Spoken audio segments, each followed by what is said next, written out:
Në këtë moment, ndërsa ju dëgjoni këto fjalë, diçka e jashtëzakonshme po ndodh në qendër të galaktikës sonë. Një monster kozmik që ka fjetur për mijëra vjet, po zgjohet. Sagittarius A, yll, vrima e zezë supermasive në zemër të rrugës së Qumashtit, po bëhet më aktive se kurrë që nga kur kemi filluar ta vëzhgojmë. Dhe nuk po flasim për ndryshime të vogla. Teleskopat tanë po regjistrojnë rritje dramatike të rrezatimit X. Re të tëra gazi po thithen me shpejtësi që shkencëtarët i përshkruajnë si të çmendura. Diçka e madhe po ndodh atje, 26.000 vjet dritë larg.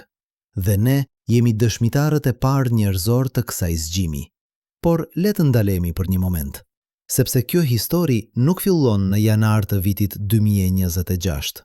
Fillon me një pyetje që njerëzimi e ka bërë për shekuj. Çfarë fshihet në qendër të asaj shirite të bardhë që shtrihet në përqielin e natës? Për mijëra vjet, ne e kemi parë rrugën e Qumashtit si një mistër të bukur. Grekët e lashtë mendonin se ishte Qumasht i derdhur nga gjiri i perëndeshës Hera. Civilizimet e tjera e shihnin si një lumë qiellor, një rrugë për shpirtrat, një urë midis botëve. Por askush nuk e dinte se në zemër të asaj bukurie qiellore fshihej një nga objektet më të frikshme në univers.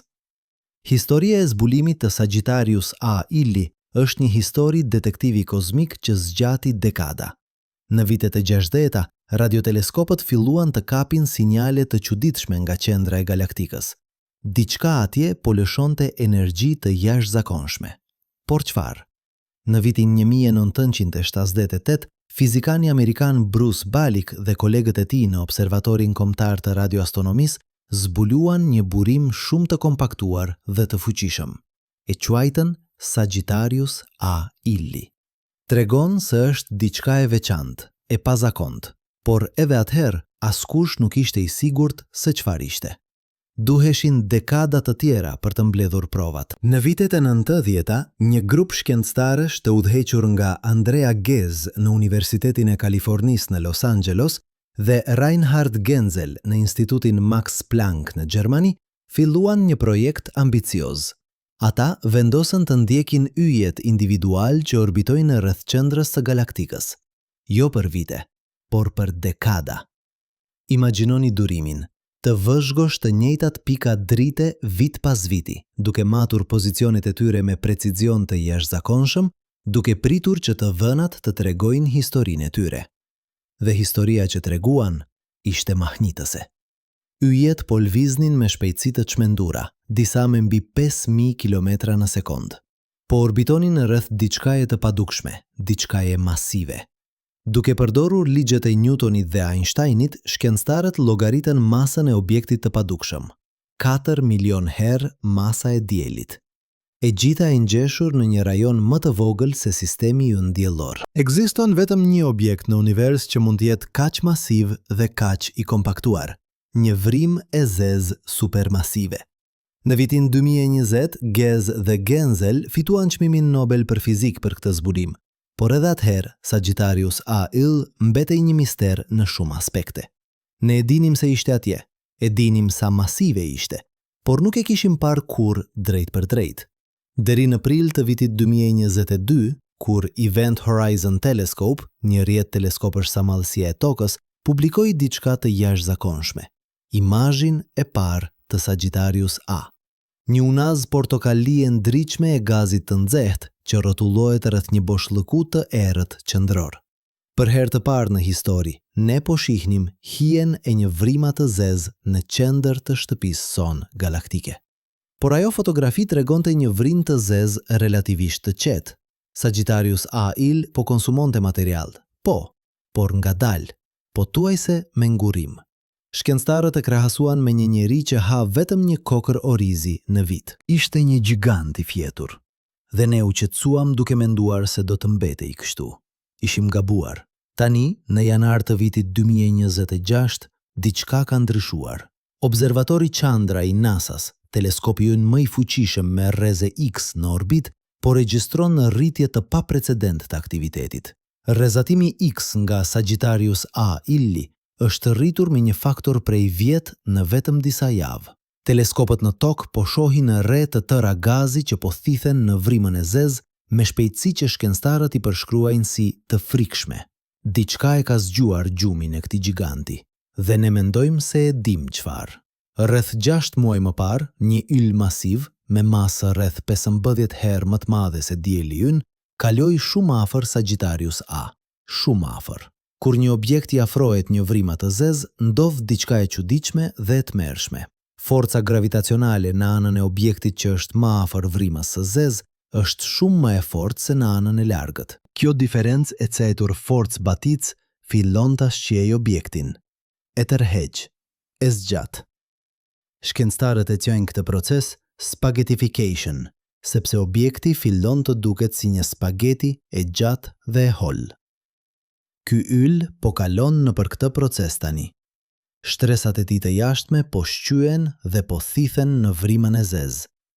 Por nuk po bie thjesht brenda, por rrotullohet rreth vrimës së zezë duke formuar atë që shkencëtarët e quajnë disk akrecionesh, një spirale e gazit dhe plazmas që rrotullohet me shpejtësi të çmendura dhe nxehet në temperatura të pabesueshme. Kur materiali përfundimisht bie në vrimën e zezë, ai lëshon energji të jashtëzakonshme. Dhe kjo është ajo që ne po shohim tani. Por kjo është vetëm fillimi i historisë, sepse për të kuptuar vërtet se çfarë po ndodh në qendër të galaktikës son, duhet të kuptojmë se çfarë janë vërtet vrimrat e zeza. Dhe kjo na çon në një nga idet më të çuditshme dhe më të bukura në fizikë. Imagjinoni një objekt kaq masiv sa hapësira dhe koha rreth tij fillojnë të shtrembrohen, jo metaforikisht, fjalë për fjalë. Sipas teorisë së relativitetit të përgjithshëm të Einsteinit, masa nuk thjesht tërheq objekte të tjera. Ajo përkul vetë strukturën e hapësirës dhe kohës. Imagjinoni një rrjet elastike të shtrirë. Vendosni një top bowling në të. Rrjeta përkulet krijon një grop. Tani rrokullisni një bilardo pranë. Ajo nuk do të lëvizë në një vijë të drejtë. Do të rrokullitet drejt gropës duke ndjekur lakoren e rrjetës së përkullur. Kjo është ajo që masa i bën hapësirës. Dieli ynë krijon një grop në strukturën e hapësirës dhe toka rrotullohet rreth asaj grope. Por një vrimë e zezë është diçka tjetër krejtësisht. Është një grop kaq e thellë sa asgjë, as edhe drita nuk mund të shpëtojë, pasi të këtërën brenda një kufiri të caktuar. Ky kufi quhet horizont i ngjarjeve. Është pika e pakthimit. Kaloni atë dhe ju jeni përgjithmonë të humbur për universin e jashtëm. Por këtu vjen pjesa vërtet e çuditshme. Koha vetë ngadalsohet pranë një vrima të zezë. Nëse do të mund të qëndroni në një distancë të sigurt dhe shihni dikë që bie në një vrimë të zezë, do të shihni diçka të çuditshme. Personi do të ngadalsohej. Lëvizjet e tyre do të bëheshin gjithnjë më të ngadalta, ndërsa afrohen horizontit të ngjarjeve do të dukej sikur po ngrin në vend. Drita që vjen prej tyre do të zhvendosej drejt të kuqes, duke u bërë gjithnjë më e errët. Përfundimisht do të zbeheshin në errësirë. Por nga perspektiva e tyre, ata do të kalonin horizontin në një kohë të fundme, pa vënë re asgjë të veçantë në atë moment. Kjo është një nga pasojat më të çuditshme të relativitetit. Koha nuk është absolute. Ajo rrjedh me shpejtësi të ndryshme në vende të ndryshme në varësi të forcës së fushës gravitacionale. Pranë një vrima të zezë supermasive si Sagittarius A yll, efektet janë ekstreme. Një orë pranë horizontit të ngjarjeve mund të korespondojë me vite ose dekada larg në hapësirë. Tani imagjinoni se çfarë do të thotë kjo për yllin që po bie në Sagittarius. A ylli tani. Nga perspektiva jon, 26.000 vjet dritë larg, ne po shohim procesin të zhvillohet gjatë javëve dhe muajve. Por nëse do të mund të ishit atje, pranë horizontit të ngjarjeve, historia do të ishte shumë e ndryshme.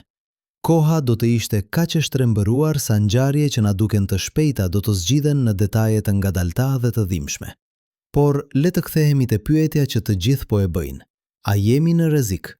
Kur një vrimë e zezë zgjohet, kur bëhet më aktive, çfarë do të thotë kjo për ne? Përgjigjja e shkurtër është asgjë të drejtë për drejtë. Ne jemi 26.000 vjet dritë larg. Kjo është një distancë kaq e madhe sa është pothuajse e pamundur ta konceptosh. Drita që po shohim tani nga Sagittarius A/L i vetëm filloi udhëtimin e saj kur njerëzit e parë modern sapo po përhapeshin nëpër Evropë, kur mamutët ende ecnin në tokë. Por asgjë të drejtë për drejtë nuk do të thotë asgjë fare, sepse kur një vrimë e zezë supermasive bëhet aktive, ajo nuk thjesht thith material. Ajo gjithashtu lëshon energji të jashtëzakonshme, dhe jo vetëm në të gjitha drejtimet. Vrimrat e zeza aktive mund të krijojnë xhete, rrjedha të fuqishme të plazmas që shpërthejnë nga polet e vrimës së zezë me shpejtësi afër shpejtësisë së dritës. Këto xhete mund të shtrihen për mijëra vjet drite në hapësirë. Nëse Sagittarius A/Y krijon xhete të fuqishme dhe ne ende nuk e dim nëse do ta bëj, ato mund të kenë efekte në galaktik. Jo efekte katastrofike, por të matshme. Rrezatimi mund të ndikojë në formimin e yjeve në rajonet qendrore të galaktikës. Mund të nxjë gazin ndërhyjor, mund të krijojë struktura të mëdha magnetike që ndikojnë në lëvizjen e rrezeve kozmike. Dhe këtu është pjesa vërtet interesante. Ne mendojmë se kjo ka ndodhur më parë, shumë herë. Sagittarius A/L nuk ka qenë gjithmonë kaq e qetë sa ka qenë në dekadat fundit.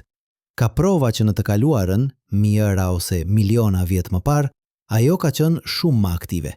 Teleskopët tanë kanë zbuluar struktura të mëdha të quajtura fluska Fermi, rajone gjigante të rrëzatimit gama që shtrihen mbi dhe nën rrafshin e galaktikës son.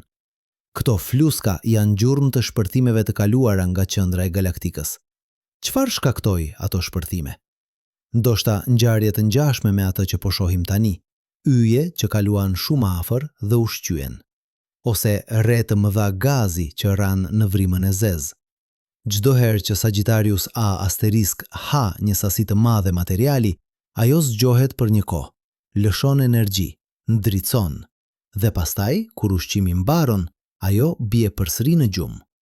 Por kjo na çon te një pyetje më e madhe. Pse ekzistojnë fare vrimrat e zeza supermasive në qendrat e galaktikave? Kjo është një nga pyetjet e mëdha të hapura në astrofizik. Ne e dim se pothuajse çdo galaktike madhe ka një vrim të zezë supermasive në qendër. Rruga e Qumështit ka Sagittarius A, galaktika jon fqinje Andromeda ka një vrim të zezë edhe më masive, rreth 100 milion masa diellore.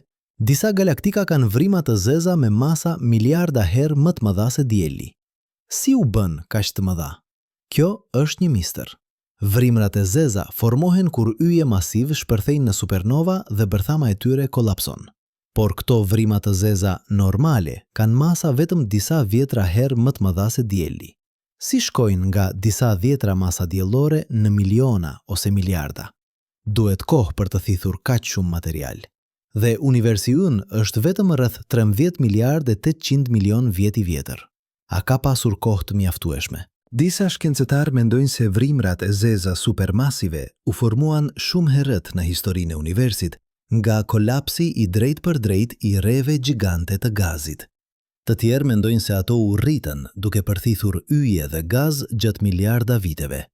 Të tjerë ende mendojnë se ato u formuan nga bashkimi i shumë vrimave të zeza më të vogla. Të gjitha këto procese ndoshta luajtën një rol, por detajet janë ende të paqarta. Ajo që e dim është se vrimrat e zeza supermasive luajnë një rol kyç në evolucionin e galaktikave. Ato nuk janë thjesht parazit që thithin material, ato janë skulptor.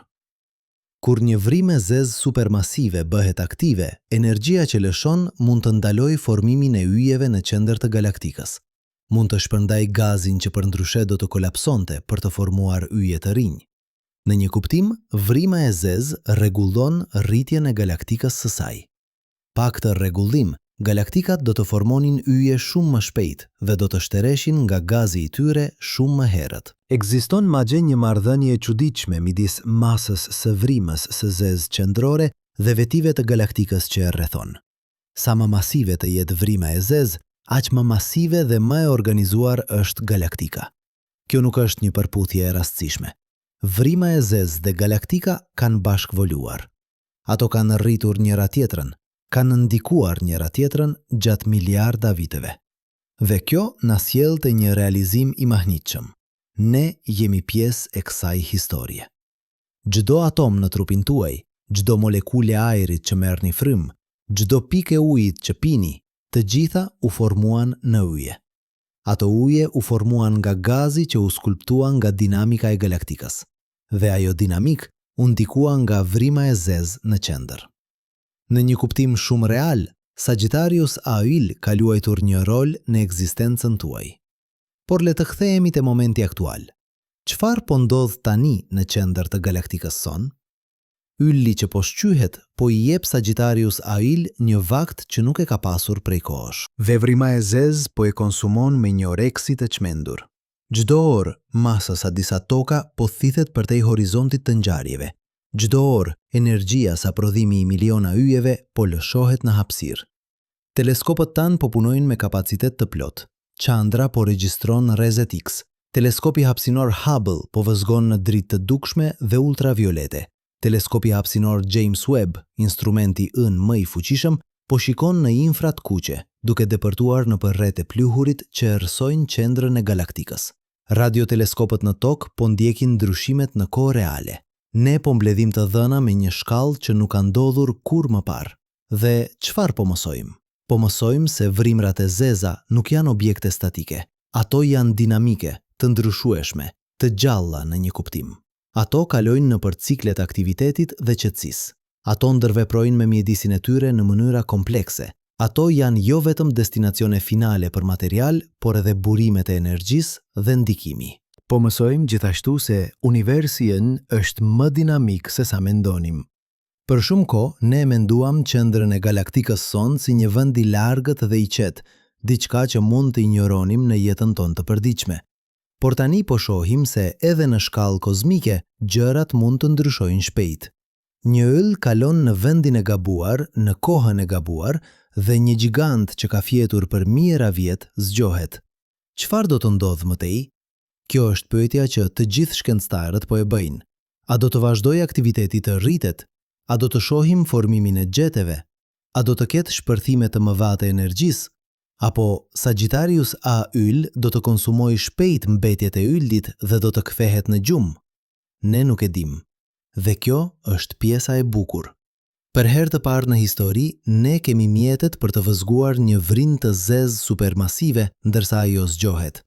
Ne jemi dëshmitar të një ngjarjeje që ndodh vetëm çdo disa mijëra vjet. Dhe çdo ditë, teleskopët tanë po na japin të dhëna të reja, po na tregojnë diçka që nuk e dinim. Kjo është shkenca në kohë reale. Kjo është zbulimi në veprimin e tij. Dhe kjo është arsyeja pse kaq shumë shkencëtar janë të emocionuar tani, sepse çdo të dhënë e re, çdo vëzhgim i ri, po na ndihmon të kuptojmë jo vetëm Sagittarius A-yl, por vrimrat e zeza në përgjithësi. Po na ndihmon të kuptojmë se si galaktikat evoluojnë, po na ndihmon të kuptojmë vendin ton në univers. Por ka edhe një dimension tjetër në këtë histori, një dimension që shkon përtej shkencës së pastër dhe prek diçka më thellë në natyrën njerëzore. Sepse kur shikojmë Sagittarius A-yl, kur shohim këtë monster kozmik që zgjohet në qendër të shtëpisë son galaktike, ne po përballemi me diçka fundamentale rreth ekzistencës.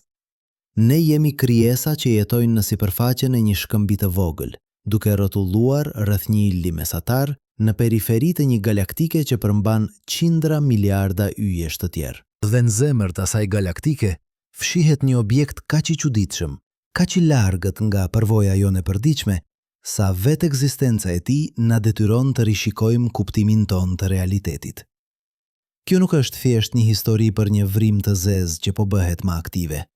Kjo është një histori për atë se çfarë do të thotë të jetosh në një univers ku hapësira mund të përkulet, koha mund të ngadalsohet dhe objektet mund të zhduken përtej horizonteve që nuk mund të kalojmë kurrë. Por le të zbresim nga filozofia dhe të zhytemi në detajet e asaj që po ndodh vërtet atje, 26.000 vjet dritë larg në këtë moment. Sepse proceset që po vëzhgojmë janë kaq të jashtëzakonshme, kaq ekstreme, sa sfidojnë imagjinatën. Dhe për t'i kuptuar ato, duhet të flasim për fizikën e akrecionit. Shkencën e asaj që ndodh kur materiali bie në një vrim të zezë. Imagjinoni një lavaman. Kur hiqni tapën, uji nuk bie drejt për drejt poshtë. Ai rrotullohet, formon një vorbul, një spirale që bëhet gjithnjë më e ngushtë ndërsa afrohet shkarkimit. Kjo ndodh për shkak të ruajtjes së momentit këndor, një ligj themelor i fizikës që thot se objektet në rrotullim duan të vazhdojnë të rrotullohen. E njëjta gjë ndodh kur materiali bie në një vrim të zezë, por në shkallë dhe me pasoja që janë miliarda herë më dramatike. Ylli që po shqyhet nga Sagittarius A, ylli nuk po bie thjesht brenda. Ai ka momentum, po lëviz në një drejtim të caktuar me një shpejtësi të caktuar. Kur forca gravitacionale e vrimës së zezë fillon ta shqyej, copat e yllit ruajnë atë momentum. Ato fillojnë të rrotullohen rreth vrimës së zezë, duke formuar atë që shkencëtarët e quajnë disk akrecionesh. Dhe këtu fillon magjia e vërtet, ose më mirë, fizika e vërtet. Në një disk akrecionesh, materiali nuk është thjesht duke rrotulluar paqësisht. Ai është duke u përplasur me material tjetër. Grimcat po fërkojnë njëra tjetrën, dhe çdo herë që ka fërkim, ka ngjehtësi. Por nuk po flasim për ngjehtësinë që ndjeni kur fërkoni duart. Po flasim për temperatura që arrin miliona, madje miliarda gradë. Në këto temperatura, atomet shpërbëhen, elektronet shqiten nga bërthamat. Materiali bëhet plazm, një gjendje e katërt e materjes ku grimcat elektrike lëvizin lirshëm me shpejtësi të çmendura. Dhe kur keni plazm kaq të ngjehtë, ajo fillon të rrezatojë. Jo vetëm dritë të dukshme, por të gjithë spektrin elektromagnetik. Rrezatim radio, mikroval, infrat kuqe, dritë e dukshme, ultraviolete, rrezet X, rrezet gamma, çdo lloj rrezatimit që fizika lejon. Disku i akrecionit rreth Sagittarius A, ylli tani, është një nga objektet më të ndritshme në galaktikën tonë. Jo në dritë të dukshme, sepse pluhuri kozmik e bllokojnë atë, por në rrezet X dhe rrezatimin gamma. Por ka diçka edhe më të mahnitshme që ndodh. Kur materiali rrotullohet gjithnjë më afër vrimës së zezë, ai lëviz gjithnjë më shpejt. Afër horizontit të ngjarjeve, shpejtësia afrohet me shpejtësinë e dritës, dhe në këto shpejtësi, efektet relativiste bëhen ekstreme. Koha ngadalsohet, hapësira shtrembrohet, drita përkulet në mënyra të çuditshme. Ekziston një rajon rreth çdo vrima të zezë në rrotullim që quhet sfera e fotoneve, një zonë ku drita vetë mund të orbitojë. Fotone, grimcat e dritës, mund të kapen në orbita rreth vrimës së zezë, duke rrotulluar përgjithmonë në një rreth të përsosur. Nëse do të mund të qëndronit në atë rajon dhe të shihni rreth, do të shihnit diçka të pabesueshme. Pjesën e pasme të kokës suaj. Drita që lëshohet nga ju do të u vëtonte rreth vrimës së zezë dhe do të kthehej te ju nga drejtimi i kundërt. Por askush nuk mund të qëndrojë atje. Forcat batic do t'ju shqenin në atome shumë përpara se të arrini atje. Dhe kjo na çon te një nga aspektet më të tmerrshme të vrimave të zezë, spaghettification. Ky term humoristik përshkruan një proces të tmerrshëm. Ndërsa afroheni një vrim të zezë, diferenca në forcën gravitacionale midis kokës dhe këmbëve tuaja bëhet ekstreme. Nëse po bini me këmbët përpara, këmbët tuaja po tërhiqen me një forcë shumë më të madhe se koka juaj. Trupi juaj fillon të zgjatet, fillimisht pak, pastaj më shumë, pastaj në mënyrë të dhimbshme. Përfundimisht, ju do të zgjanit në një rrjedh atomesh, një spageti njerëzore që shtrihet për kilometra. Kjo është ajo që po i ndodh yllit tani. Shtresat e tij të jashtme po zgjaten, po shqyhen, po transformohen në një rrjedh plazme që spiralizon në vrimën e zezë. Por ylli është kaq i madh sa ky proces po zgjat muaj. Çdo ditë, masa sa disa toka po coptohet dhe po thithet. Çdo ditë, disku i akrecionit po bëhet më masiv, më i ngjehtë, më i ndritshëm. Dhe teleskopët tanë po regjistrojnë çdo detaj. Qandra, teleskopi ynë me rreze X, po sheh ndryshime që ndodhin në shkallë orësh. Rrezatimi X po pulson, po ndryshon intensitet, duke na treguar se disku i akrecionit nuk është uniform. Ka pika të ngjehta, rajone ku materiali po bie më shpejt, ku përplasjet janë më të dhunshme, ku temperatura është më e lartë. Këto pika të ngjehta rrotullohen rreth vrimës së zezë, duke krijuar një model pulsimi që na lejon të matim shpejtësinë e rrotullimit të diskut. Dhe ajo shpejtësi është e çmendur. Materiali në pjesën e brendshme të diskut po rrotullon me rreth 30% të shpejtësisë së dritës. Kjo do të thotë rreth 90.000 km në sekond. Në atë shpejtësi, një udhëtim rreth tokës do të merrte vetëm pak më shumë se 1 sekond. Dhe materiali po bën këtë rrotullim jo rreth tokës, por rreth një vrima të zezë me një perimetër sa sistemi ynë diellor. Por ka diçka edhe më interesante. Sagittarius A vet po rrotullon. Të gjitha vrimrat e zeza rrotullojnë. Ato trashëgojnë momentin këndor të materialit që ra në to. Dhe kur një vrimë e zezë rrotullon, ajo tërheq hapësirën dhe kohën rreth saj në atë që shkencëtarët e quajnë frame dragging ose efekti lens tearing. Imagjinoni një top që rrotullon në mjalt. Mjalta rreth topit do të fillojë të rrotullojë gjithashtu, e tërhequr nga rrotullimi i topit. E njëjta gjë ndodh me hapësirën rreth një vrima të zezë në rrotullim. Ky efekt krijon një rajon rreth vrimës së zezë që quhet ergosfera. Brenda ergosferës, hapësira vet po rrotullon kaq shpejt sa është e pamundur të qëndrosh në vend. Edhe nëse do të ndizni raketat tuaja me fuqi maksimale në drejtimin e kundërt, ju ende do të tërhiqeshit rreth vrimës së zezë. Hapësira vet po ju mbart. Por ergosfera ka edhe një veti të çuditshme. Në teorinë, është e mundur të hysh në ergosferë, të marrësh energji nga rrotullimi i vrimës së zezë dhe të dalësh. Ky proces quhet procesi Penrose nga fizikani britanik Roger Penrose, që e propozoi në vitin 1968. Në teorinë, një civilizim i avancuar mund të përdorte këtë proces për të nxjerrë energji nga një vrimë e zezë në rrotullim. Energjia që mund të nxirrej është e jashtëzakonshme, deri në 29% e masës së vrimës së zezë mund të konvertohet në energji të përdorshme. Për krahasim, fuzionit bërthamor, procesi që fuqizon dielin, konverton vetëm rreth 71% të masës në energji. Procesi Penrose është rreth 40 herë më efikas. Nëse njerëzimi do të mund të ndërtonte një strukturë rreth Sagittarius A-il për të kapur këtë energji, ne do të mund të fuqizonim qytetërimin ton për miliarda vjet me një burim energjie që nuk do të shterej kurrë. Natyrisht, kjo është shkencë fantazi e largët. Ne nuk kemi teknologjinë për të ndërtuar asgjë në shkallë të tillë. Ne nuk kemi as mënyrën për të udhëtuar në qendrën e galaktikës. Por fakti që fizika e lejon, që ligjet themelore të natyrës nuk e ndalojnë, është i mahnitshëm. Ai na tregon se vrimrat e zeza nuk janë vetëm objekte shkatërruese. Ato janë gjithashtu rezervuare potenciale të energjisë në një shkallë që te i kalon çdo gjë tjetër në univers. Por le të kthehemi te ajo që po ndodh tani. Disku i akrecionit rreth Sagittarius A, ili, ku po bëhet gjithnjë më masiv. Dhe kur një disk akrecionesh arrin një masë të caktuar, diçka e re mund të ndodhë: formimi i gjeteve. Gjetet janë një nga fenomenet më spektakolare në astrofizik. Ato janë rrjedha të ngushtë të plazmas që shpërthejnë nga polet e një vrima të zezë me shpejtësi që afrohen me shpejtësinë e dritës. Si formohen gjetet? Kjo është një pyetje që shkencëtarët ende po e studiojnë, por kemi një kuptim të përgjithshëm. Disku i akrecionit krijon fusha magnetike të fuqishme. Këto fusha magnetike janë të lidhura me plazman. Grincat e ngarkuara në plazm lëvizin përgjatë vijave të fushës magnetike. Ndërsa disku rrotullon, fushat magnetike përdriten dhe përforcojnë.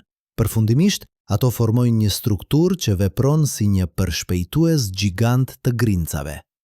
Materiali nga disku i akrecionit fillon të rrjedh përgjatë këtyre vijave të fushës magnetike drejt poleve të vrimës së zezë. Ndërsa rrjedh, ai përshpejtohet. Fushat magnetike e shtyjnë atë gjithnjë më shpejt.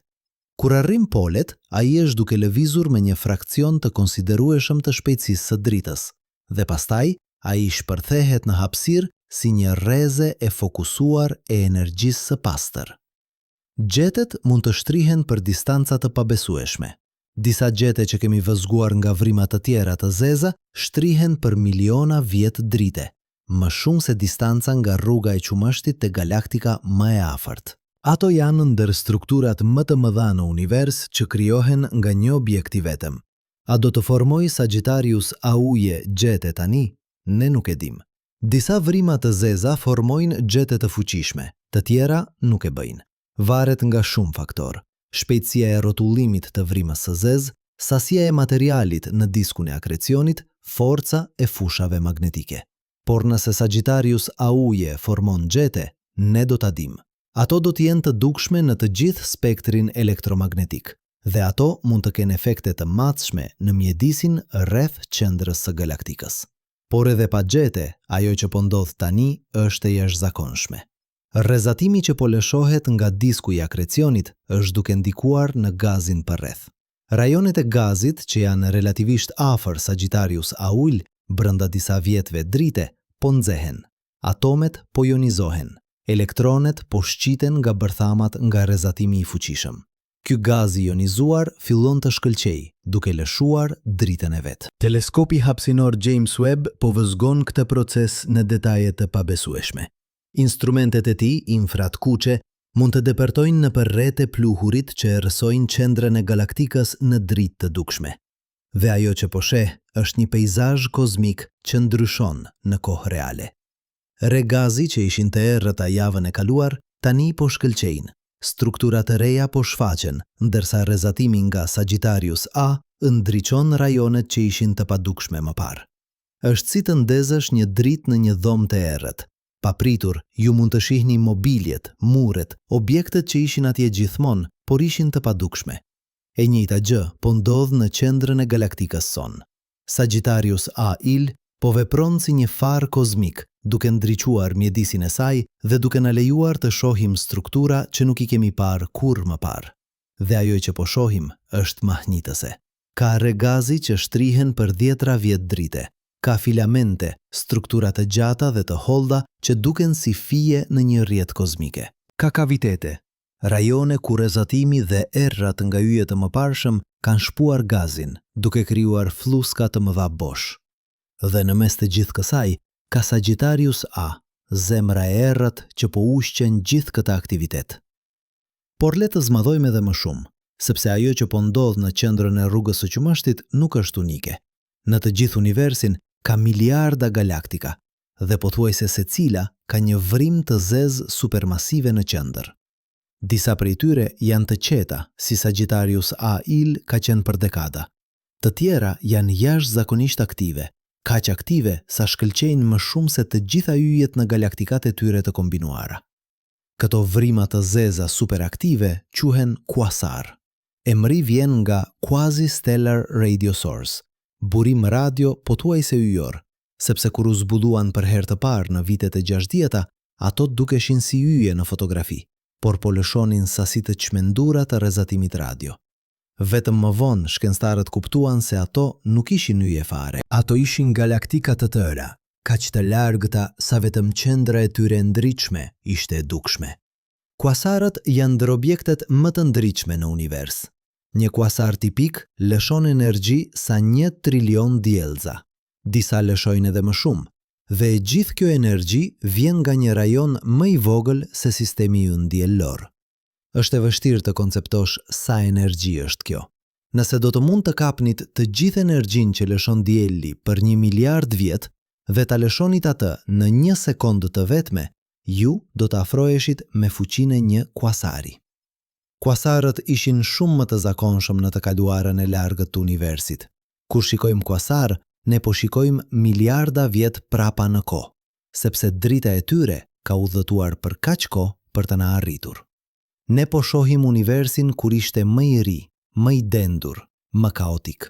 Në atë kohë, galaktikat po përtlaseshin më shpesh.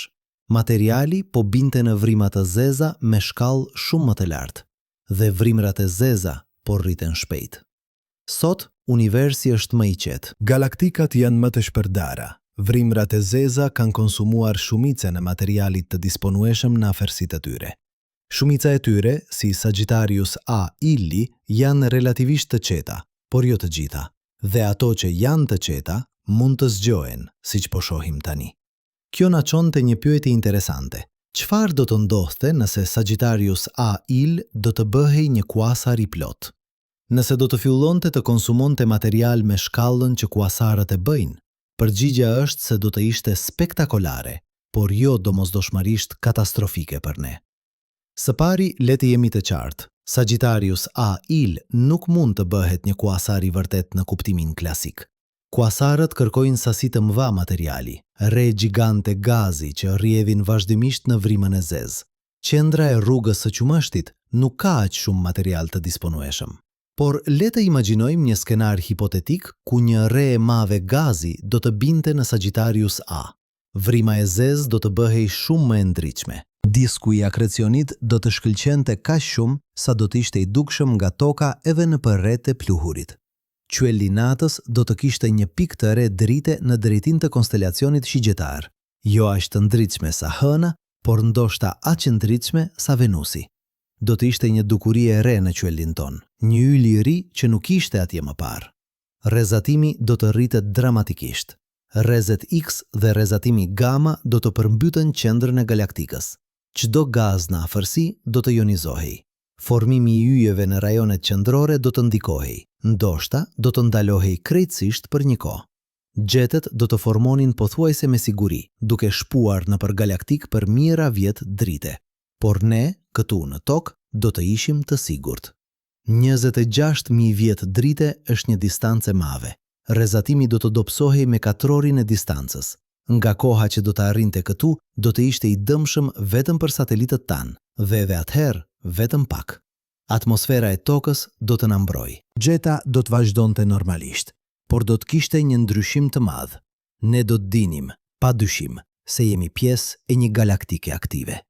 Qielli i natës do të na kujtonte çdo natë se në zemër të shtëpisë son kozmike fshihet një monster që mund të zgjohet. Dhe kjo do të ndryshonte diçka në mënyrën se si e perceptojmë vendin ton në univers. Por le të kthehemi te realiteti. Sagittarius A, ylli, nuk po bëhet një kuasar. Ajo po konsumon një yll, një ngjarje e madhe, por jo katastrofike. Aktiviteti do të vazhdoj për muaj, ndoshta vite, dhe pastaj, kur ylli të jetë konsumuar plotësisht, Sagittarius A, ylli, do të qetësohet përsëri, do të kthehet në gjumin e saj, dhe ne do të kthehemi në perceptimin ton të mparshëm të saj si një objekt i largët dhe relativisht i parëndësishëm. Por diçka do të ketë ndryshuar. Ne do të kemi parë për herë të parë se sa shpejt gjërat mund të ndryshojnë në shkallë kozmike. Ne do të kemi mësuar se vrima e zezë në qendrën e galaktikës son nuk është një objekt statik, por një sistem dinamik që mund të kalojë nëpër faza të ndryshme të aktivitetit. Ne do të kemi të dhëna të paqmuara që do të na ndihmojnë të kuptojmë vrimrat e zeza në përgjithësi. Dhe ndoshta, më e rëndësishmja, ne do të kemi një kujdesje të re për vendin ton në univers, sepse kur shikon një vrim të zezë që po zgjohet, kur shikon një yll që po shqyhet dhe po thithet përtej horizontit të ngjarjeve, kur shikon energji sa prodhimi i miliona yjeve duke u lëshuar nga një rajon më i vogël se sistemi ynë diellor, nuk mund të mos ndihesh i vogël. Nuk mund të mos realizosh se forcat që formësojnë universin janë përtej çdo gjëje që mund të përjetojmë drejt për drejt. Por ka edhe diçka tjetër. Ka një bukuri në këtë, një elegancë në mënyrën se si ligjet e fizikës veprojnë në shkallë kaq ekstreme. Ekuacionet që Einsteini shkroi në një zyrë në Berlin në vitin 1915, ekuacione që përshkruajnë se si masa përkul hapësirën dhe kohën, po luajnë në qendrën e galaktikës son në këtë moment. Ato po diktojnë se si ylli po shqyhet. Ato po përcaktojnë se si materiali po rrotullon në diskun e akrecionit. Ato po kontrollojnë se si drita po përkulet rreth vrimës së zezë. Dhe ne, krijesa të vogla në një shkëmb të vogël, kemi arritur të kuptojmë këto ekuacione. Kemi arritur të ndërtojmë teleskop që mund të vëzhgojnë këto procese.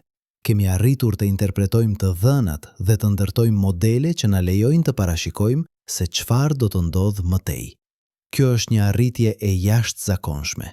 Kjo është dëshmia e fuqisë së mendjes njerëzore. Por ka ende kaq shumë që nuk e dim. Çdo përgjigje që gjejmë ngjall pyetje të reja. Çdo vëzhgim zbulon mistere të reja. Dhe kjo është bukuria e shkencës. Nuk është një proces i mbyllur ku ne zbulojmë të gjitha përgjigjet dhe pastaj ndalemi. Është një proces i hapur, i pafund, ku çdo zbulim na çon më thellë në kuptimin e realitetit. Sagittarius A po na jep një mundësi të rrallë tani, një mundësi për të vëzhguar procese që zakonisht ndodhin vetëm në galaktika të largëta, miliarda vjet drite larg. Një mundësi për të studiuar fizikën e gravitetit ekstrem në oborin ton kozmik. Një mundësi për të testuar teoritë tona në kushte që nuk mund t'i riprodhojmë kurrë në laborator. Dhe çdo ditë teleskopet tanë po mbledhin të dhëna. Çdo ditë shkencëtarët po analizojnë ato të dhëna, po kërkojnë modele, po ndërtojnë modele, po testojnë hipoteza. Çdo ditë ne po mësojmë diçka të re, jo vetëm për Sagittarius A ëll, por për natyrën e hapësirës, kohës, gravitetit, energjisë, për ligjet themelore që qeverisin universin. Dhe kjo është arsyeja pse kjo histori është kaq e rëndësishme. Jo vetëm sepse një vrim e zezë po zgjohet, por sepse në atë zgjim ne po shohim universin në veprimin e tij. Po shohim fizikën në formën e saj më ekstreme. Po shohim se si forcat themelore të natyrës formsojnë realitetin në shkallë që te i kalojnë imagjinatën. Dhe ndërsa vazhdojmë të vëzhgojmë, ndërsa vazhdojmë të mbledhim të dhëna, ndërsa vazhdojmë të mësojmë, ne po ndërtojmë një kuptim gjithnjë më të plot të universit ton. Një kuptim që fillon me pyetje të thjeshta. Çfarë është ajo pikë e ndritshme në qendër të galaktikës? Dhe na çon në një udhtim nëpër fizikën më të thellë, matematikën më elegante dhe idetë më të çuditshme që mendi njerëzor ka konceptuar ndonjëherë. Kjo është shkenca në momentin e saj më të mirë. Kjo është zbulimi në formën e tij më të pastër. Dhe kjo është arsyeja pse ne duhet të vazhdojmë të shikojmë lart, të vazhdojmë të pyesim, të vazhdojmë të kërkojmë përgjigje. Sepse universi është plot me mrekulli. Dhe çdo herë që mendojmë se e kemi kuptuar, ai na befason me diçka të re, diçka të papritur, diçka që na detyron të rishikojmë gjithçka që menduam se e dinim. Sagittarius A ill po na jep një nga ato befasi tani, dhe ne jemi këtu, të gatshëm për ta vëzhguar, për ta studiuar, për ta kuptuar. Të gatshëm për të mësuar çfarë ka për të na mësuar ky monster kozmik që po zgjohet në zemër të shtëpisë son galaktike. Por le të ndalemi këtu, sepse ka diçka që duhet ta adresojmë drejt për drejt. Diçka që ndoshta ju ka shkuar në përmendje ndërsa keni dëgjuar të gjitha këto. A nuk është kjo thjesht teori? A nuk janë vrimrat e zezë vetëm konstrukte matematikore? Si mund të jemi kaq të sigurt për diçka që nuk mund ta shohim drejt për drejt, që ndodh 26.000 vjet drite larg? Kjo është një pyetje e drejtë. Dhe përgjigja është kjo. Shkenca nuk funksionon me besim të verbër. Ajo funksionon me prova, me eksperimente, me parashikime që mund të testohen. Dhe në rastin e Sagittarius A ëll, ne kemi mbledhur një mall provash gjatë dekadave. Prova që të gjitha tregojnë në të njëjtën përfundim të pashmangshëm. Le të fillojmë me provën më direkte, lëvizjen e yjeve.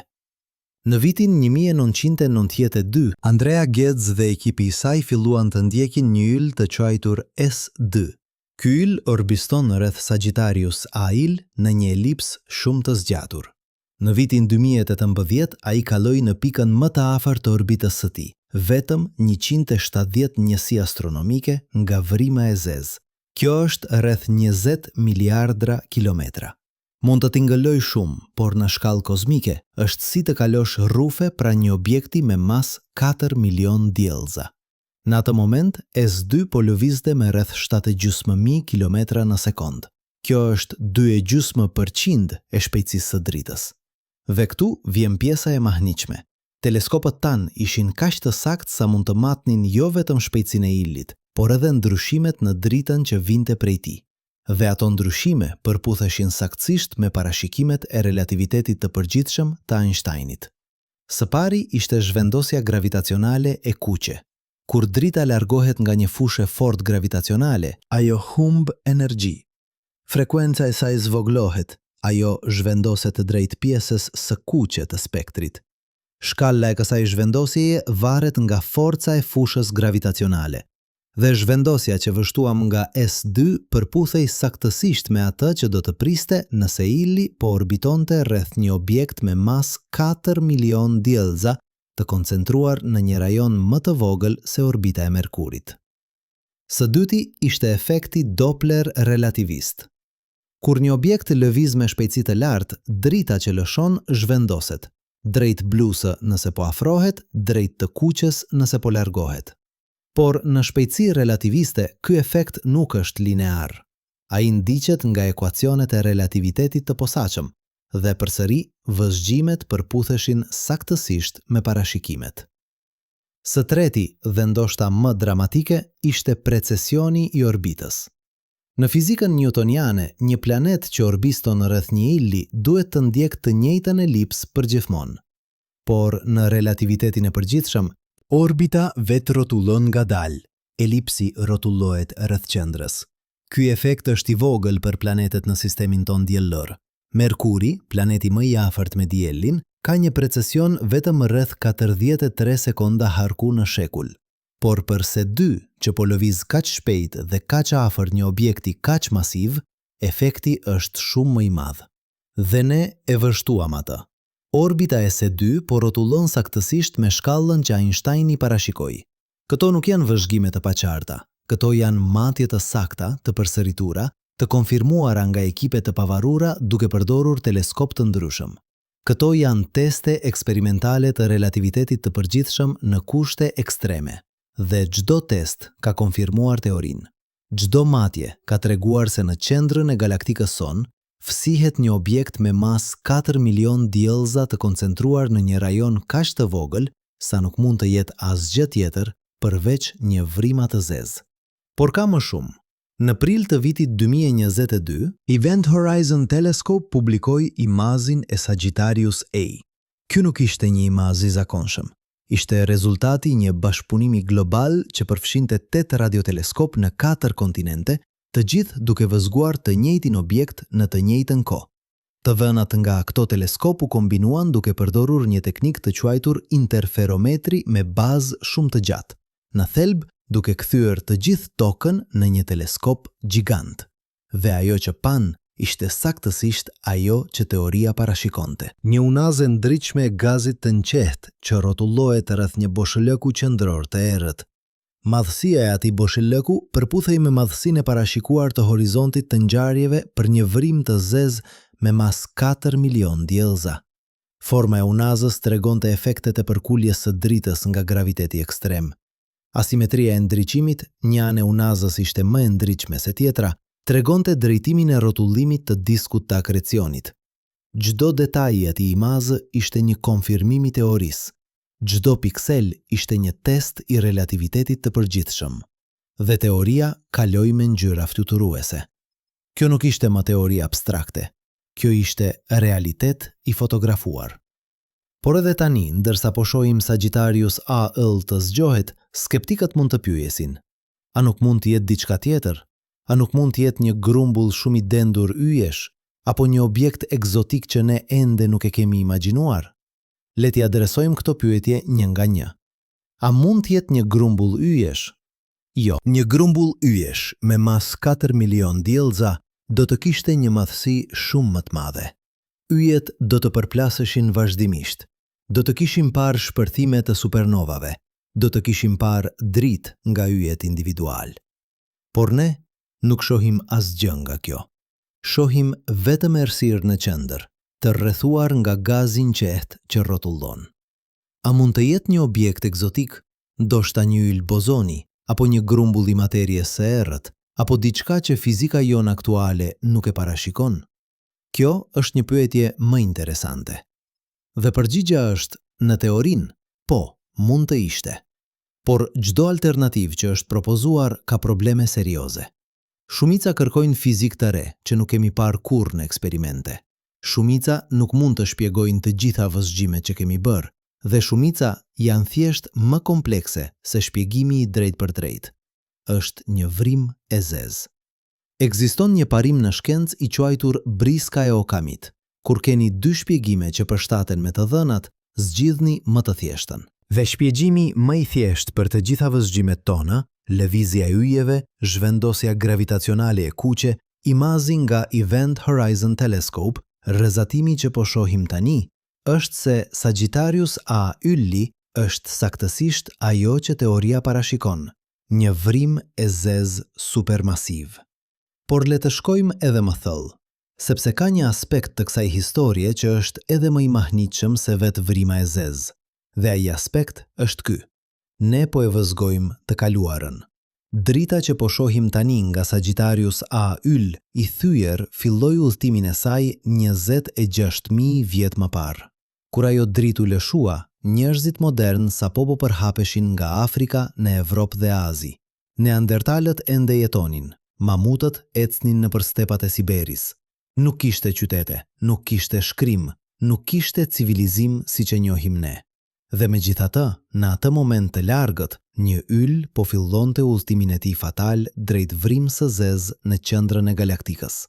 Për 25.500 vjet, ai yll orbitoi në siguri. Ndoshta kishte planete. Ndoshta ato planete kishin jetë. Ne nuk do ta dimë kur. Por rreth 500 vjet më parë, në kohën kur Kolumbi po lundërte drejt Amerikës, kur Renesansa po lulëzonte në Evropë, ai yll kaloi shumë afër një yll tjetër. Ndërveprimi gravitacional ndryshoi orbitën e tij, e hodhi në një rrugë që do të kalonte shumë afër Sagittarius A. Dhe tani, në janar të vitit 2026, ne po shohim pasojat. Po shohim yllin duke u shqyer, po shohim vrimën e zezë duke u zgjuar. Por e gjithë kjo ndodhi në të kaluarën. Ndodhi kur paraardhësit tanë ende jetonin në shpella. Drita ka udhëtuar për 26.000 vjet për të na arritur. Ne jemi dëshmitar të një ngjarje që ndodhi në një kohë kur specia jon sapo po fillonte të dominoj planetin. Kjo është një nga realizimet më të thella që vjen nga astronomia.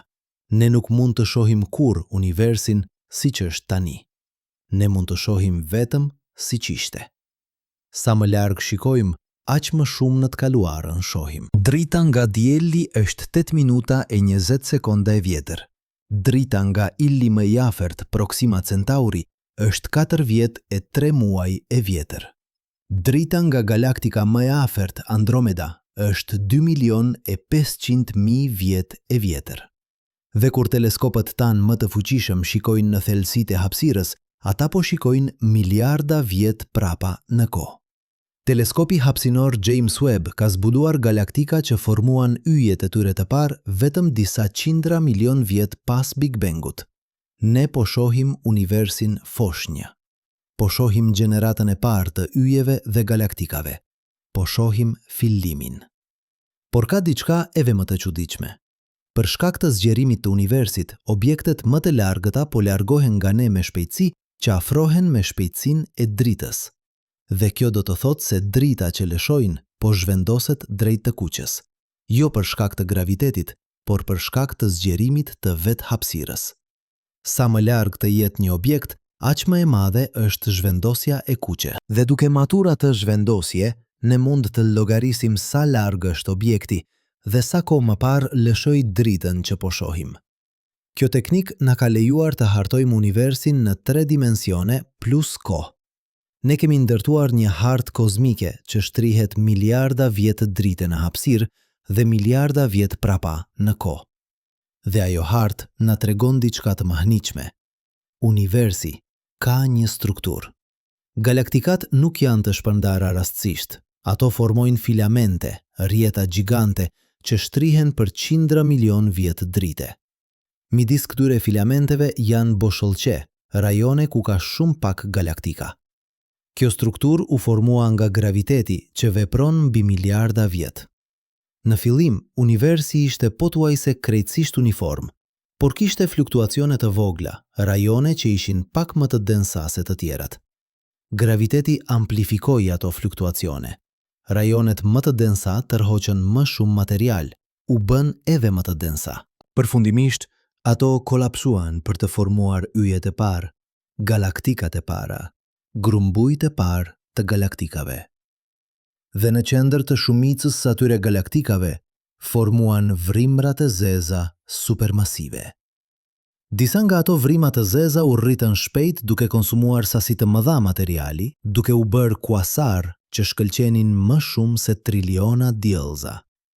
Të tjera u rritën më ngadalë, duke konsumuar material në mënyrë më të qetë. Dhe të gjitha ato vrima të zeza, nga më të vogla me vetëm miliona masa diellore deri te gjigantët me miliarda masa diellore, luajtën një rol në formësimin e galaktikave të tyre. Sagittarius A ëll i është një nga ato vrima të zeza. Ajo u formua ndoshta 10 ose 11 miliard vjet më parë, kur universi ishte ende i ri. Ajo u rrit duke konsumuar gaz dhe yje gjatë miliarda viteve. Ajo kaloi në përfazat aktivitetit të lartë, kur ishte ndoshta një kuasar i vogël, dhe pastaj, ndërsa rruga e qumështit u pjekur dhe materiali në qendër u shterua, ajo u qetësua. Hyri në një gjumë të gjatë. Por gjumi nuk është i përjetshëm. Çdo disa mijëra ose milion vjet, diçka ndodh që e zgjon. Një yll kalon shumë afër, një rre gazi bie brenda. Një galaktike vogël përthithet nga rruga e qumështit dhe materiali i saj derdhet në qendër. Dhe për një kohë, vite, dekada, shekuj, Sagittarius A yll zgjohet, konsumon, shkëlqen, lëshon energji në hapësirë. Dhe pastaj, kur ushqimi mbaron, ajo bie përsëri në gjumë. Cikli përsëritet dhe do të vazhdojë të përsëritet për miliarda vjet në të ardhmen, derisa universi të jetë bërë kaq i vjetër dhe kaq i shpërndar sa nuk do të ketë më material për të konsumuar. Atëhere, Sagittarius A yll do të bjerë në një gjumë përfundimtar që do të zgjas për kohë më të gjata se sa mund të konceptojmë. Por ne nuk jemi atje ende. Ne jemi këtu, tani, në një moment kur vrima e zezë në qendrën e galaktikës son po zgjohet. Dhe ne kemi fatin e jashtëzakonshëm të kemi teknologjinë për ta vëzhguar, për ta studiuar, për ta kuptuar. Mendoni për këtë. Për 100.000 vjet, njerëzit modern kanë ekzistuar. Për 100.000 vjet, ata kanë shikuar lart në qelin e natës dhe janë pyetur për atë shirit të bardhë që shtrihet nëpër errësirë. Por vetëm në 100 vitet e fundit, ne kemi kuptuar se çfarë është rruga e qumështit. Vetëm në 50 vitet e fundit, ne kemi zbuluar se ka një vrim të zezë në qendër të saj. Vetëm në 10 vitet e fundit, ne kemi arritur ta fotografojmë atë vrim të zezë. Dhe vetëm tani, në këtë moment, ne po e shohim atë të zgjohet. Ne jemi gjenerata e parë njerëzore që mund të jetojë këtë përvojë. Gjeneratat e kaluara mund të vetëm të spekulonin, gjeneratat e ardhshme do të shikojnë prapa në të dhënat që po mbledhin tani dhe do të ndërtojnë mbi to. Por ne jemi këtu, tani, duke parë historinë që zhvillohet, duke parë shkencën që bëhet në kohë reale, duke parë universin që zbulon sekretet e tij. Dhe sekretet që po zbulon janë të mahniqme. Çdo të dhënë e re nga Sagittarius A yll po na mëson diçka. Po na tregon se si vrimrat e zeza ndërveprojnë me mjedisin e tyre. Po na tregon se si disqete akrecionit formojnë dhe evoluojnë. Po na tregon se si rrezatimi lëshohet nga materiali që bie në kushte të gravitetit ekstrem. Po na tregon se si fushat magnetike veprojnë në plazmën super të nxehtë. Po na tregon se si hapësira dhe koha shtrembrohen pranë horizontit të ngjarjeve. Dhe çdo mësim po na ndihmon të kuptojmë jo vetëm Sagittarius A yll, por vrimrat e zeza në përgjithësi. Po na ndihmon të kuptojmë kuasarët që shohim në distanca kozmike. Po na ndihmon të kuptojmë se si galaktikat evoluojnë. Po na ndihmon të kuptojmë historinë e universit. Por ndoshta më e rëndësishmja, po na ndihmon të kuptojmë vendin ton në atë univers. Sepse kur shikon një vrim të zezë, kur vërtet e kupton se çfarë është, se si funksionon, se çfarë do të thotë për natyrën e realitetit, nuk mund të mos ndryshosh. Nuk mund të mos shohësh botën ndryshe. Ne jemi krijesa që jetojnë në sipërfaqen e një planeti që rrotullohet rreth një ylli, që rrotullohet rreth një galaktike që ka në zemër një vrim të zezë. Çdo atom në trupin ton u formua në një yll që vdiq miliarda vjet më parë. Ne jemi, fjalë për fjalë, pluhur yjesh. Dhe ajo vrim e zezë në qendër, ajo ka luajtur një rol në historinë që na solli këtu. Ka ndikuar në formimin e galaktikës, ka rregulluar shpejtësinë e formimit të yjeve, ka fornusuar mjedisin ku ylli ynë u formua, ku planeti ynë u formua, ku jeta u shfaq, ku ne evoluam. Në një kuptim shumë real, ne jemi të lidhur me Sagittarius A Yll. Jo në mënyrë mistike, por në mënyrë fizike, të macme, shkencore. Historia jonë dhe historia e saj janë të thurura së bashku në strukturën e galaktikës. Dhe tani, ndërsa ajo zgjohet, ne po shohim një kapitull të ri të asaj historie që zhvilloi. Çfarë do të na mësoj ky kapitull? Çfarë sekretesh do të zbuloj? Çfarë pyetjesh do të përgjigjet dhe çfarë pyetjesh të reja do të ngrej? Ne nuk e dim, por kjo është bukuria e shkencës, kjo është magjia e zbulimit. Çdo përgjigje hap dyert për pyetje të reja. Çdo zbulim na çon më thellë në misterin e ekzistencës. Dhe ndërsa qëndrojmë këtu, në këtë moment të historisë, duke vëzguar një vrim të zezë që zgjohet 26.000 vjet dritë larg, ne jemi pjesë e diçkaje më të madhe se vetja jonë. Jemi pjesë e një përpjekjeje njerëzore që shtrihet në përshekuj, përpjekja për të kuptuar universin, për të zbuluar ligjet që e qeverisin, për të gjetur vendin ton në kozmikën e pafund. Dhe ajo përpjekje vazhdon. Çdo ditë teleskopët tanë po vëzgojnë, çdo ditë shkencëtarët tanë po analizojnë, çdo ditë ne po mësojmë. Çdo ditë ne po afrohemi me të kuptuarit e asaj që vërtet jemi, jo vetëm si individ, jo vetëm si specie, por si pjesë e një universi që është më i madh, më i vjetër, më i çuditshëm dhe më i bukur se sa mund të kishim imagjinuar ndonjëherë. Sagittarius A po na jep një dhuratë tani, dhuratën e zbulimit, dhuratën e kuptimit, dhuratën e një dritareje në procese që janë kaq ekstreme, kaq të largëta nga përvoja jone e përditshme, sa vetë ekzistenca e tyre na detyron të zgjerojmë kuptimin ton të asaj që është e mundur. Dhe kjo është arsyeja pse kjo histori është kaq e rëndësishme. Jo vetëm sepse një vrim e zezë po zgjohet, por sepse në atë zgjim ne po shohim universin që na tregon se kush jemi vërtet, ku vjen dhe ndoshta, vetëm ndoshta, ku po shkojmë. Por tani le të ndalemi për një moment, sepse ka diçka që duhet të adresojmë drejt për drejt, diçka që ndoshta ju ka shkuar në përmendje ndërsa keni dëgjuar të gjitha këto. Ndoshta keni menduar, kjo tingëllon mahnitëse, por a nuk është thjesht teori? A nuk janë të gjitha këto vetëm ekuacione matematikore dhe spekulime shkencore? Kjo është një pyetje drejtë dhe e meritoni një përgjigje të ndershme. Sepse po, ka një industri të tërë pseudoshkence që përdor terma si vrima e zezë dhe kuantike për të shitur çdo lloj mistifikimi. Ka video që pretendojnë se vrimrat e zeza janë porta në dimensione të tjera. Ka libra që thonë se ato janë ndërgjegje kozmike. Ka teori konspirative që pretendojnë se qeverit po fshehin të vërtetën për vrimrat e zeza. Dhe e kuptoj plotësisht nëse keni bërë skeptik. E kuptoj nëse dëgjimi i fjalëve vrime zez supermasive po zgjohet, tingëllon si titull sensacionalist. Sepse në një botë ku shkenca shpesh keq përdoret për klikime dhe shitje, skepticizmi është i shëndetshëm. Skepticizmi është i nevojshëm, por le të jemi absolutisht të qartë për atë që po flasim këtu. Kur shkencëtarët tonë se Sagittarius A Ylli është një vrim e zezë, ata nuk po bëjnë një supozim të rastësishëm. Ata po raportojnë përfundimin e 50 viteve të vëzhgjimeve të vazhdueshme, të kryera nga qindra shkencëtar, duke përdorur vjetra teleskop të ndryshëm, të gjithë duke arritur në të njëjtin përfundim të pavarur. Le të flasim për provat konkrete. Në vitin 1992, Andrea Ghez filloi një projekt që do të zgjaste 30 vjet. Ajo vendosi të fotografoj të njëjtin rajon të qiellit, qendrën e galaktikës son, çdo natë të qartë, vit pas viti, dekad pas dekad. Jo një herë, jo 10 herë, por mijëra herë. Dhe ajo nuk ishte e vetme. Reinhard Genzel në Gjermani po bënte të njëjtën gjë në mënyrë të pavarur. Çfarë pan? Pan yje që lëvizin.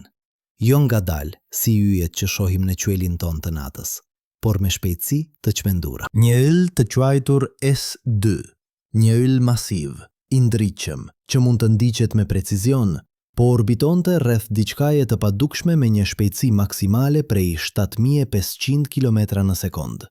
Le ta vendosim këtë në perspektivë. Toka orbiston rreth diellit me rreth 30 km në sekond. S2 po lëvizte 150 herë më shpejt. Dhe nuk po orbitonte rreth një yli të dukshëm, po orbitonte rreth asgjëje, ose më sakt, rreth diçkaje kaq të errët sa nuk lishonte asnjë dritë të dukshme. Duke përdorur ligjet e Newtonit, ligje që mund të verifikoni vetë duke hedhur një top në ajër, shkencëtarët llogaritën masën e objektit të padukshëm. Rezultati, 4 milion herë masa e diellit ton, e gjitha e koncentruar në një rajon më të vogël se orbita e Merkurit. Tani, këtu vjen pjesa kritike. Çfarë mund të jetë kaq masive dhe kaq e kompaktuar? Një yll? Jo, as një yll nuk mund të ketë masë 4 milion diellza pa shpërthyer në supernova ose pa kolapsuar në një vrim të zezë. Një grumbull yjesh? Jo. Një grumbull me atë masë do të kishte një madhësi shumë më të madhe. Yjet do të ishin të dukshëm individualisht, do të kishin parë dritë. Një re e dendur gazi? Jo. Gazi me atë masë do të kolapsonte menjëherë për të formuar yje ose një vrim të zezë. Materia e errët? Kjo është një pyetje më interesante. Por materia e errët nuk ndërvepron me dritën. Ajo nuk mund të formojë struktura kaq të kompaktuara. Dhe më e rëndësishmja, ajo nuk mund të shpjegojë rrezatimin që po shohim tani. Çdo alternativë e mundshme është eliminuar nga të dhënat. Ajo që mbetet, e vetmja gjë që përshtatet me të gjitha vëzhgjimet, është një vrime zezë supermasive. Por ka më shumë.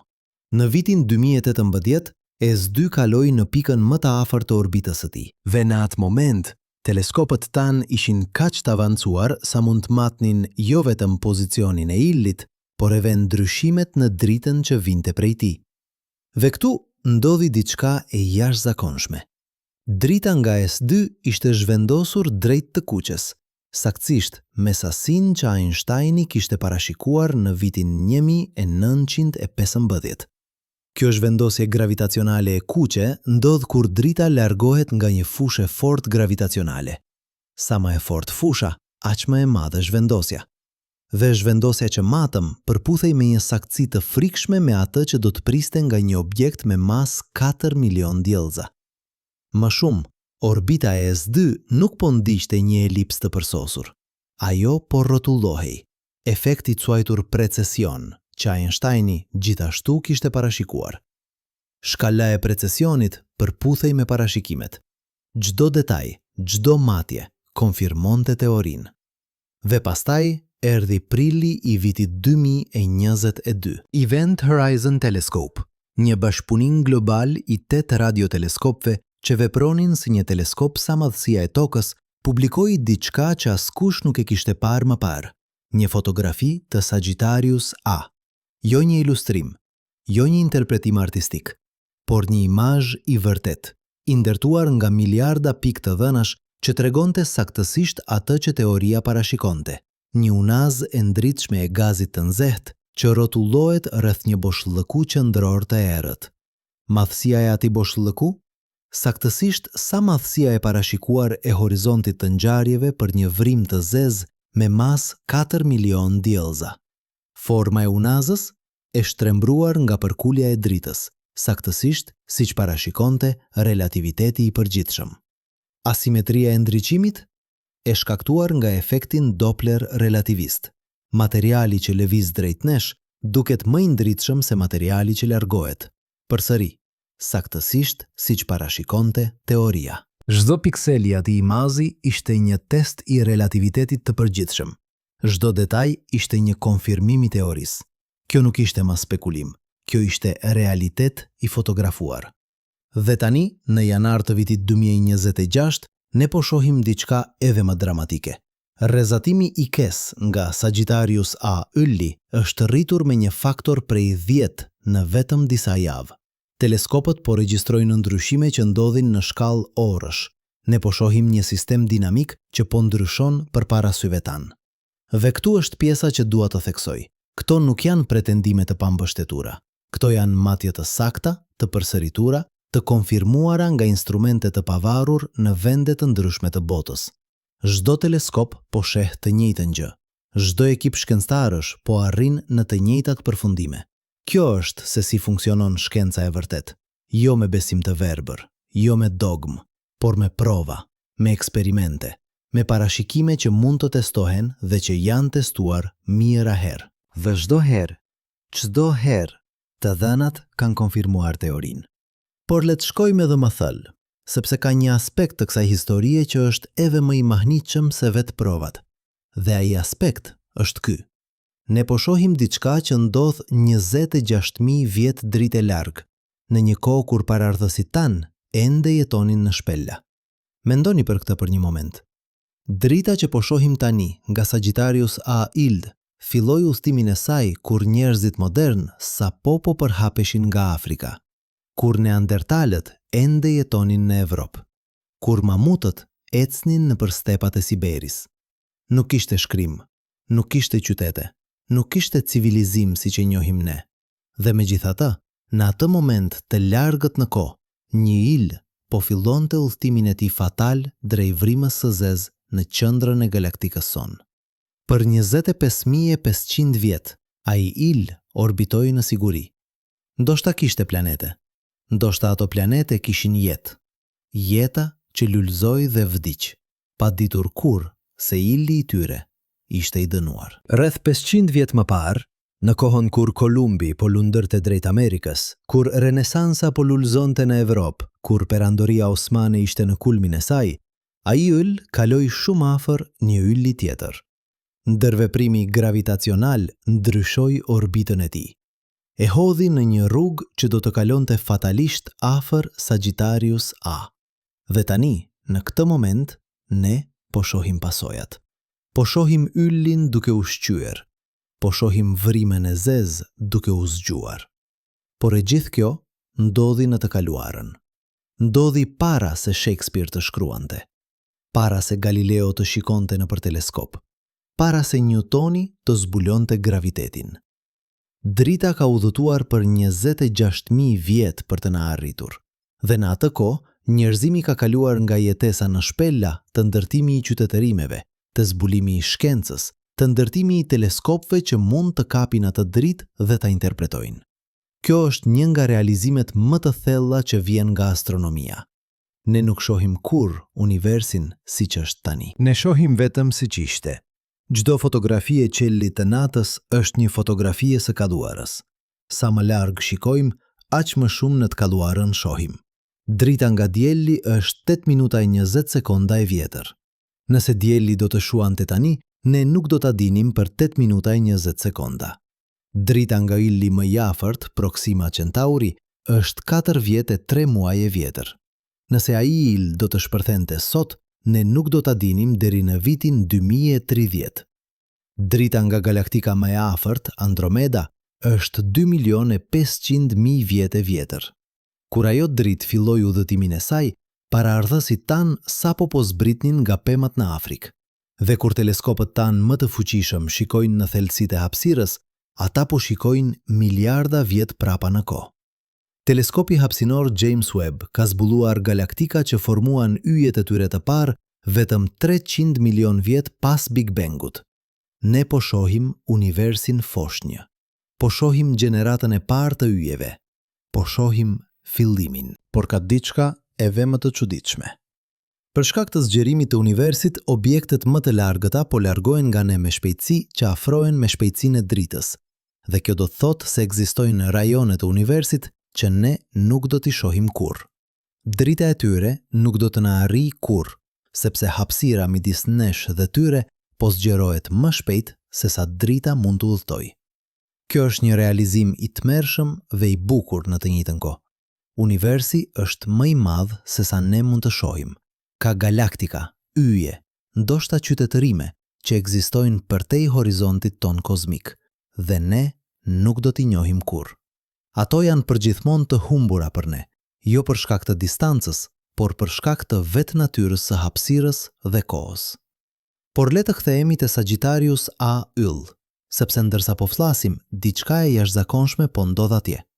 Ylli që po shqyhet po i jep vrimës së zezë një vakt që nuk e ka pasur prej kohësh, dhe vrima e zezë po e konsumon me një oreksi të çmendur. Çdo orë, masa sa disa toka potithet përtej horizontit të ngjarjeve. Çdo orë, energjia sa prodhimi i miliona yjeve po lëshohet në hapësirë. Çdo orë, disku i akrecionit po bëhet më masiv, më i ngjehtë, më i ndritshëm. Dhe teleskopët tanë po regjistrojnë çdo detaj. Çandra po sheh ndryshime në rrezatimin X që ndodhin në shkallë minutash. Hubble po vëzhgon ndryshime në dritën e dukshme dhe ultraviolete. James Webb po depërton në përreth e pluhurit me sensorët e tij infratë-kuqe.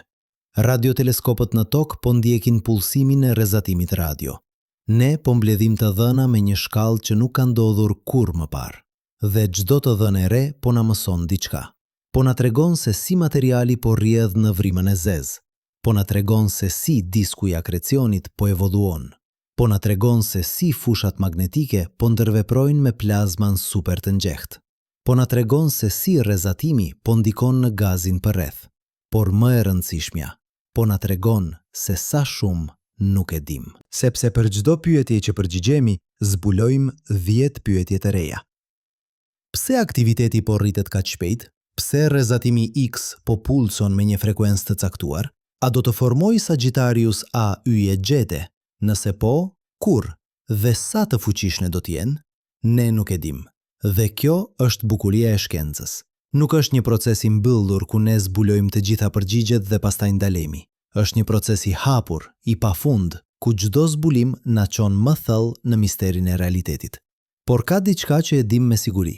E dim se ajo që po ndodh në qendrën e galaktikës son është reale. Nuk është teori, nuk është spekulim. Është një ngjarje fizike që po ndodh në këtë moment 26.000 vjet dritë larg. Dhe ne kemi fatin e jashtëzakonshëm të kemi teknologjinë për ta vëzhguar. Mendoni për këtë. Për 100.000 vjet njerëzit modern kanë ekzistuar. Për 100.000 vjet ata kanë shikuar lart në qiellin e natës dhe janë pyetur për atë shiri të bardhë që shtrihet nëpër errësirë. Por vetëm në 100 vitet e fundit ne kemi kuptuar se çfarë është rruga e qumashtit. Vetëm në 50 vitet e fundit ne kemi zbuluar se ka një vrim të zezë në qendër të saj. Vetëm në 4 vitet e fundit ne kemi arritur ta fotografojmë atë vrim të zezë. Dhe vetëm tani, në këtë moment, ne po e shohim atë të zgjohet.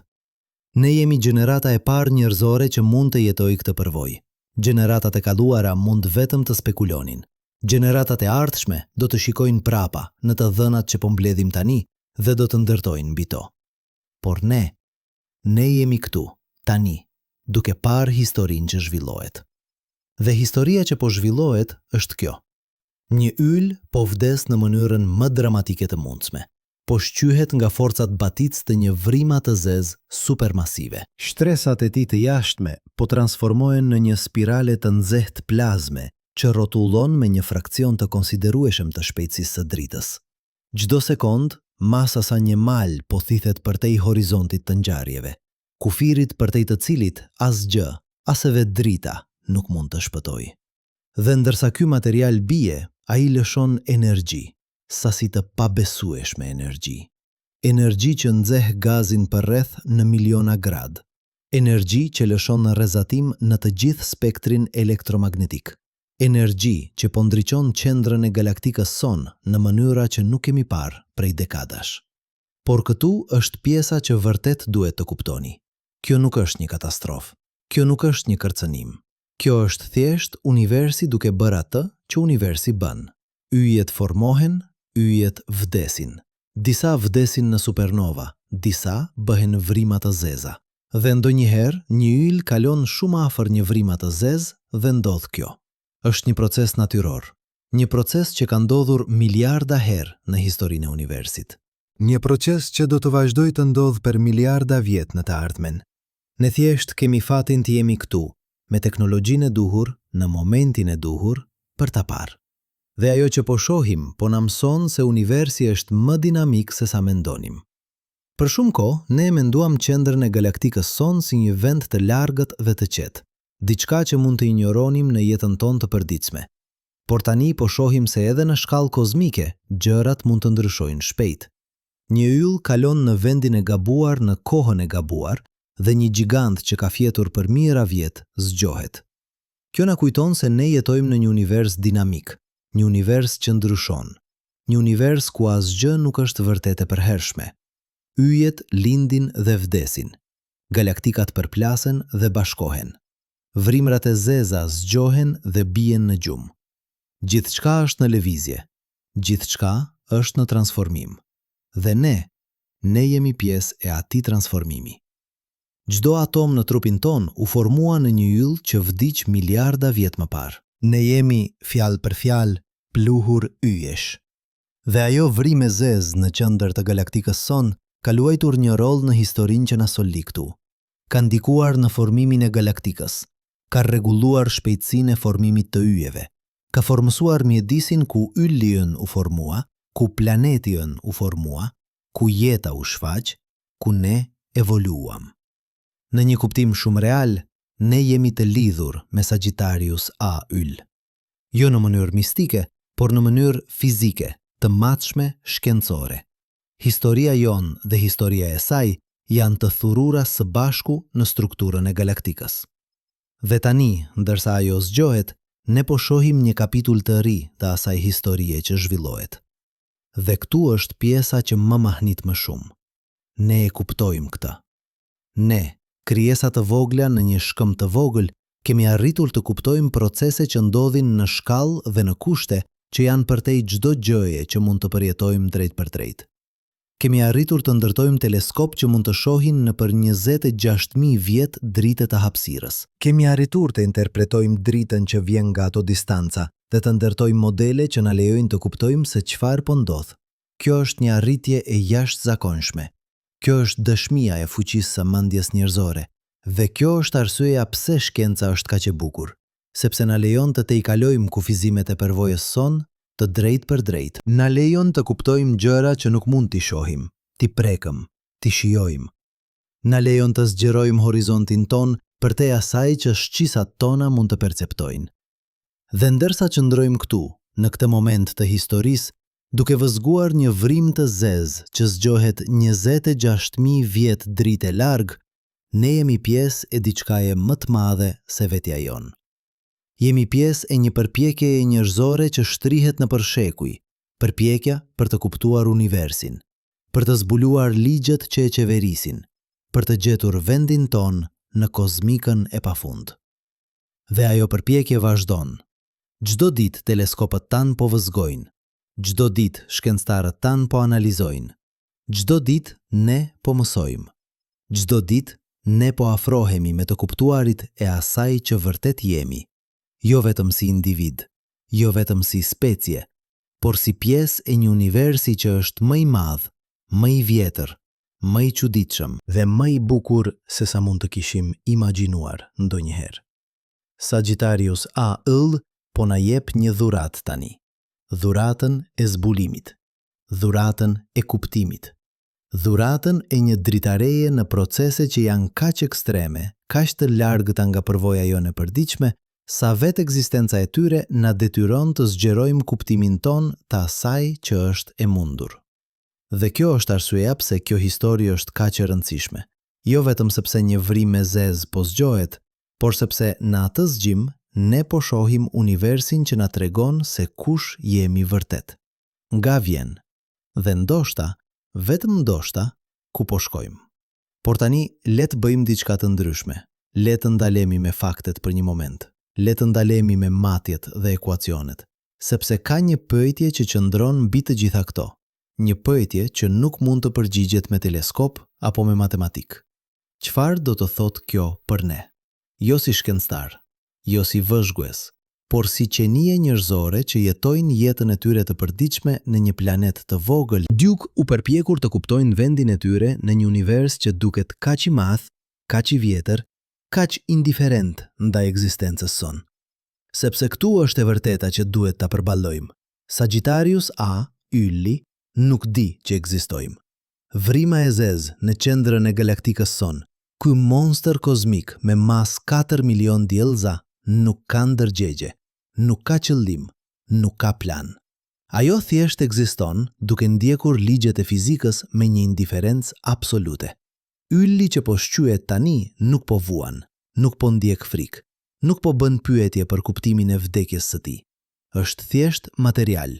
Atome të hidrogenit dhe heliumit, të karbonit dhe oksigjenit që po transformohet nga një formë në një tjetër, nga një yll në një spirale plazme, nga një objekt i organizuar në një rrjev kaotike që bie në errësirë. Dhe megjithatë, ne që jemi bërë nga i njëjti material, nga të njëjtat atome që u formuan në yje të ngjashëm, ne po e vëzgojmë këtë, po e kuptojmë, po e gjejmë kuptim në të. A nuk është kjo e çuditshme? A nuk është kjo e jashtëzakonshme? Universi ka krijuar nëpër miliarda vjet evoluimi krijesa që mund ta kuptojnë veten. Atome që dikur ishin në zemër të yjeve, tani janë në trurin tuaj, duke menduar për yje. Materiali që dikur ishte në një rre gazi kozmik, tani po lehtëson këto fjalë, duke u përpjekur të kuptojë natyrën e realitetit. Në një kuptim, ne jemi mënyra e universit për të kuptuar veten. Ne jemi ndërgjegja që lind nga materiali i pavetëdijshëm. Ne jemi pyetjet që universi bën për veten e tij. Por këtu vjen pjesa e vështirë, sepse sa më shumë që mësojmë për universin, aq më shumë realizojmë se sa pak e dim. Çdo përgjigje zbulon thellësi të reja të ignorancës son. Çdo zbulim na tregon se sa më shumë ka për të zbuluar. Le të jemi absolutisht të ndershëm për atë që nuk e dim. Ne nuk e dim se çfarë është materia e errët. Ajo përbën 85% të gjithë materias në univers, dhe ne nuk kemi asnjë ide se çfarë është. Ne e dim që ekziston sepse mund të matim efektet e saj gravitacionale, por natyra e saj themelore mbetet një misteri plot. Ne nuk e dim se çfarë është energjia e errët. Ajo përbën 68% të gjithë energjisë në univers, dhe ajo po e bën universin të zgjerohet gjithnjë më shpejt. Por ne nuk e dim pse ekziston apo si funksionon. Ne nuk e dim se çfarë ndodh vërtet brenda një vrima të zezë. Ligjet e fizikës që njohim prishen në singularitetin qendror. Hapësira dhe koha humbasin kuptimin. Dhe ne nuk kemi asnjë teori që mund të përshkruaj atë që ndodh atje. Ne nuk e dim nëse ekzistojnë universi të tjera. Disa teori sugjerojnë se universi ynë është vetëm një, në një multivers të pafund. Të tjera thonë se është i vetmi. Ne nuk kemi asnjë mënyrë për ta testuar. Ne nuk e dim nëse jeta ekziston diku tjetër. Ne kemi gjetur mijëra planete që orbitojnë rreth yjeve të tjerë. Disa prej tyre janë në zonën e banueshme, distanca e duhur nga yli i tyre për të pasur ujë të lëngshëm. Por ne nuk kemi gjetur asnjë shenjë të jetës. A jemi vetëm? Apo universi është plot me jetë dhe ne thjesht nuk kemi shikuar mjaftueshëm? Ne nuk e dim se çfarë është ndërgjegja. Si krijohet subjektiviteti nga materiali objektiv? Si bëhen atomet e pavetëdijshme të vetëdijshme? Ky është problemi i vështirë i ndërgjegjes dhe ne nuk jemi as afër zgjidhjes së tij. Ne nuk e dim se çfarë është koha. A është një dimension themelor i realitetit apo një iluzion që lind nga perceptimi ynë? Pse rrjedh vetëm në një drejtim? Pse e kujtojmë të kaluarën, por jo të ardhmen? Ne nuk e dim pse ekziston universi. Pse ka diçka në vend të asgjëje? Kjo është ndoshta pyetja më themelore e të gjitha, dhe ne nuk kemi asnjë përgjigje. Dhe këtu është pjesa që më mahnit. Ndoshta këto pyetje janë më të rëndësishme se përgjigjet. Ndoshta vetë akti i pyetjes, vetë përpjekja për të kuptuar, është ajo që na bën njerëzor. Sepse shikoni se çfarë kemi arritur. Ne kemi filluar si krijesa që jetonin në shpellda, duke u friksuar nga errësira, duke mos kuptuar asgjë për botën përreth nesh. Dhe tani, 100.000 vjet më vonë, ne po vëzgojmë një vrim të zezë 26.000 vjet dritë larg. Po matim masën e saj me precizion, po fotografojmë horizontin e saj të ngjarjeve, po kuptojmë ligjet që e qeverisin. Kjo është një udhëtim i jashtëzakonshëm dhe nuk ka mbaruar. Çdo gjenerat shton në njohuritë e gjeneratës së kaluar. Çdo zbulim hap dyert për zbulime të reja. Çdo përgjigje ngjall pyetje të reja. Por ka diçka tjetër që duhet ta themi. Diçka që shpesh harrohet në entuziazmin e zbulimit shkencor. Të gjitha këto, të gjitha njohuritë që kemi mbledhur, të gjitha teleskopët që kemi ndërtuar, të gjitha teoritë që kemi zhvilluar, të gjitha këto do të zhduken një ditë. Dielli ynë do të vdes në rreth 5 miliard vjet, do të zgjerohet në një gjigant të kuq, do të gëlltis Merkurin dhe Venusin ndoshta edhe tokën, dhe pastaj do të hedh shtresat e tij të jashtme në hapësirë, duke lënë pas një quq të bardhë që ngadalë do të ftohet në errësirë. Rruga e qumështit do të përplaset me Andromedën në rreth 4 miliard vjet. 2 galaktikat do të bashkohen në një galaktik të re, më të madhe. Sagittarius A, ëndër dhe vrima e zezë qendrore e Andromedës, do të orbitojnë njëra tjetrën për miliona vjet, duke lëshuar valë gravitacionale, derisa përfundimisht të bashkohen në një vrim të zezë edhe më masive. Dhe shumë më vonë, në një kohë kaq të largët sa është pothuajse e pamundur ta konceptosh, të gjitha yjet do të vdesin. Universi do të bëhet një vend i errët dhe i ftohtë, i mbushur vetëm me quqa të zeza, yje neutronesh dhe vrima të zeza. Dhe edhe ato, përfundimisht, do të zhduken. Vrimrat e zeza do të avullojnë në përrezatimin Hawking. Quqat e zeza do të ftohen në zero absolute. Dhe universi do të mbetet në një gjendje të quajtur vdekje termike. Një gjendje ku asgjë nuk mund të ndodhë më, sepse nuk ka më energji të disponueshme për të bërë që gjërat të ndodhin. Kjo është fati përfundimtar i universit, sipas kuptimit ton aktual të fizikës. Entropia, çrregullimi, do të arrijë maksimumin e saj, dhe gjithçka që ka ekzistuar ndonjëherë, çdo yll, çdo planet, çdo qenie e gjallë, çdo mendim, çdo ëndër, do të jetë zhdukur përgjithmonë. Kjo është e tmerrshme. Kjo është e pakuptimt. Kjo është nihilizëm kozmik në formën e tij më të pastër. Por këtu është gjoja. Kjo nuk e bën jetën tonë të pakuptimt. Kjo e bën atë më të çmuar. Sepse ne jemi këtu, tani, në këtë moment, në këtë pikë të veçantë në historinë e universit, kur yjet ende shkëlqejnë, kur galaktikat ende formohen, kur jeta ende ekziston. Ne jemi këtu, të vetëdijshëm, të aftë për të menduar dhe ndjerë dhe kuptuar. Dhe kjo është një mrekulli. Jo një mrekulli në kuptimin fetar, por një mrekulli në kuptimin shkencor. Probabiliteti që ju të ekzistoni është kaq i vogël sa është pothuajse zero. Çdo paraardhës i juaj, duke shkuar mbrapa për miliarda vjet, duhej të mbijetonte mjaftueshëm gjatë për të riprodhuar. Çdo ngjarje në historinë e universit, nga Big Bangu te formimi i diellit te evoluimi i jetës në tokë, duhej të ndodhte saktësisht siç ndodhi për që ju të jeni këtu tani. Ju jeni rezultati i një zinxhiri të pafund shkakësh dhe pasojash që shtrihet mbrapa në fillimin e kohës. Ju jeni një konfigurimi i veçantë i atomeve që nuk ka ekzistuar kurrë më parë dhe nuk do të ekzistojë kurrë përsëri. Ju jeni unik në të gjithë historinë e universit. Dhe për një kohë të shkurtër, disa dekada, nëse jeni me fat, ju keni mundësinë të përjetoni këtë univers të mahnitshëm. Të shihni yjet në qiellin e natës, të ndjeni erën në fytyrën tuaj, të dëgjoni muzikën, të shijoni ushqimin, të doni dhe të jeni të dashur, të mendoni dhe të mësoni dhe të kuptoni. Kjo është dhurata. Kjo është privilegji. Kjo është mrekullia e ekzistencës. Dhe kur e vendosni në kontekstin e Sagittarius A-ill, kur realizoni se në qendrën e shtëpisë son galaktike fshihet një objekt kaq masiv, kaq i fuqishëm, kaq i largët nga përvoja jone e përditshme, kjo e bën edhe më të veçantë. Sepse ne nuk jemi thjesht duke ekzistuar.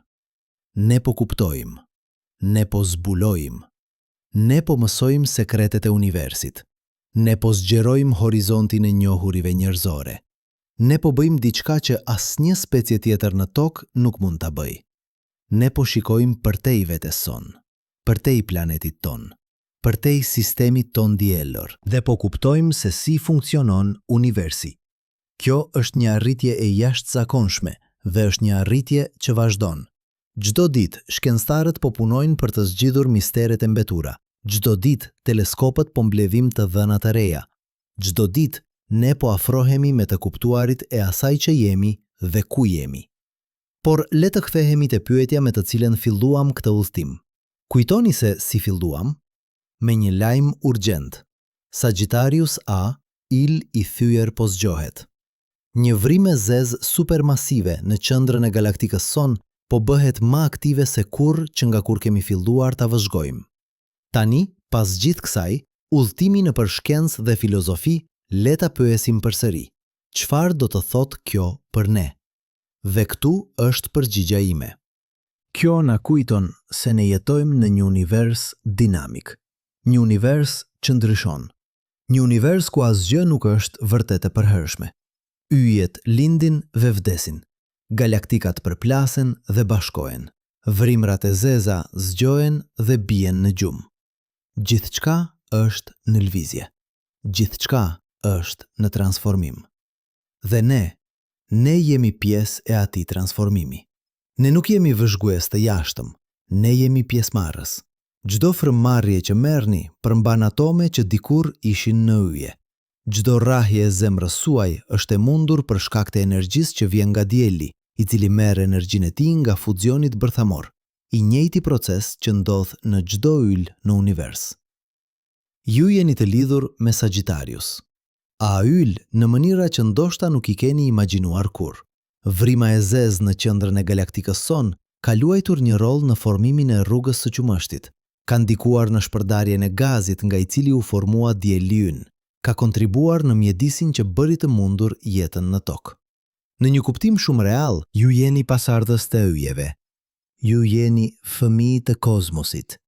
Ju jeni mënyra e universit për të kuptuar veten. Dhe kjo është arsyeja pse historia e Sagittarius A illi është kaq e rëndësishme. Jo vetëm sepse është shkencë e mahnitshme, megjithse është. Jo vetëm sepse na mëson për vrimrat e zeza, megjithse e bën, por sepse na kujton se kush jemi vërtet. Ne jemi krijesa të vogla në një univers të madh, por ne jemi krijesa që mund të kuptojnë atë univers. Ne mund të shikojmë 26.000 vjet drite në hapësirë. Ne mund të shikojmë miliarda vjet prapa në kohë. Ne mund të kuptojmë ligjet që qeverisin realitetin. Ne mund të bëjmë pyetje për natyrën e ekzistencës. Dhe ndoshta, vetëm ndoshta, kjo është mjaftueshëm. Ndoshta në një univers që një ditë do të përfundojë në errësirë dhe ftohtësi, vetë akti i kuptimit është një formë e kuptimit.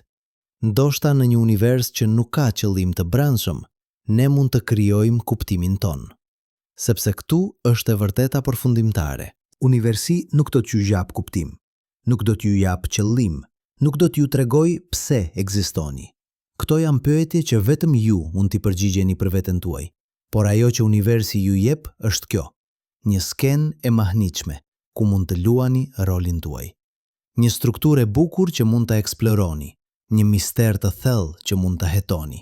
Dhe për një kohë të shkurtër, disa dekada në një univers që është 13 miliardë 800 milion vjet i vjetër, ju keni mundësinë të jeni pjesë e diçkaje të jashtëzakonshme. Ju keni mundësinë të shikoni lart në qiellin e natës dhe të dini se çfarë po shihni. Të kuptoni se ajo pikë e vogël drite është një yll si dielli ynë, ndoshta me planete të veta, ndoshta me jetë të vet. Të realizoni se ajo shirit e bardhë që shtrihet në përqiell është galaktika jonë, e parë nga brenda, me qindra miliarda yjesh dhe një vrim të zezë supermasive në qendër.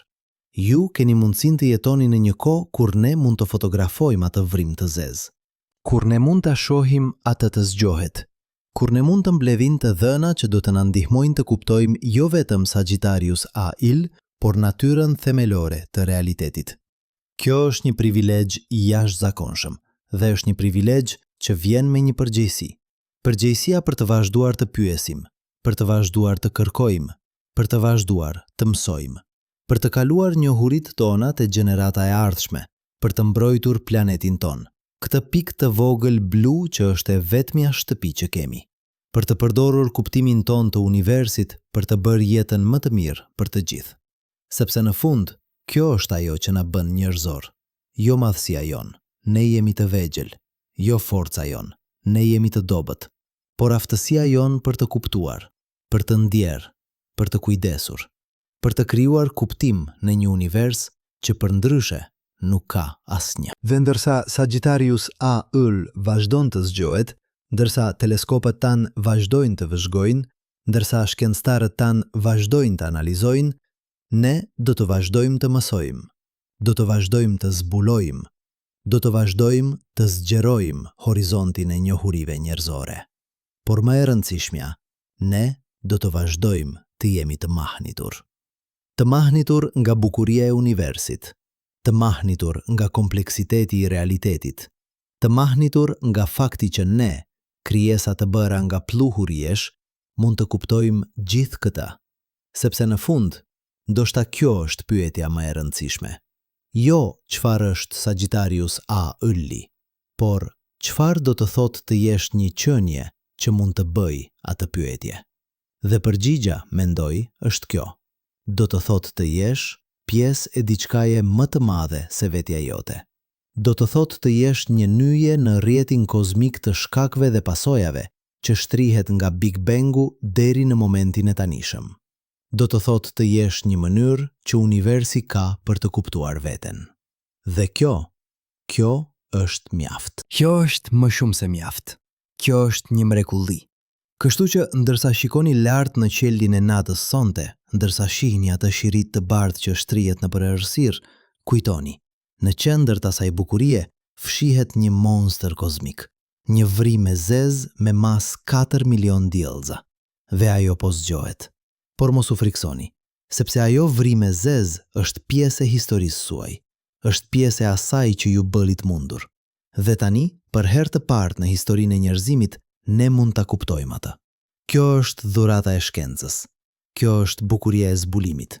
Kjo është mrekullia e të qenit njeri në një univers që është më i madh, më i vjetër, më i çuditshëm dhe më i bukur se sa mund të kishim ndërruar ndonjëherë. Dhe historia vazhdon. Çdo ditë ne po mësojmë diçka të re. Çdo ditë ne po zbulojmë diçka të mahnitshme. Çdo ditë ne po afrohemi me të kuptuarit e asaj që jemi dhe ku jemi.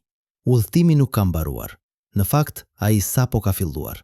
Dhe ju jeni pjesë e tij.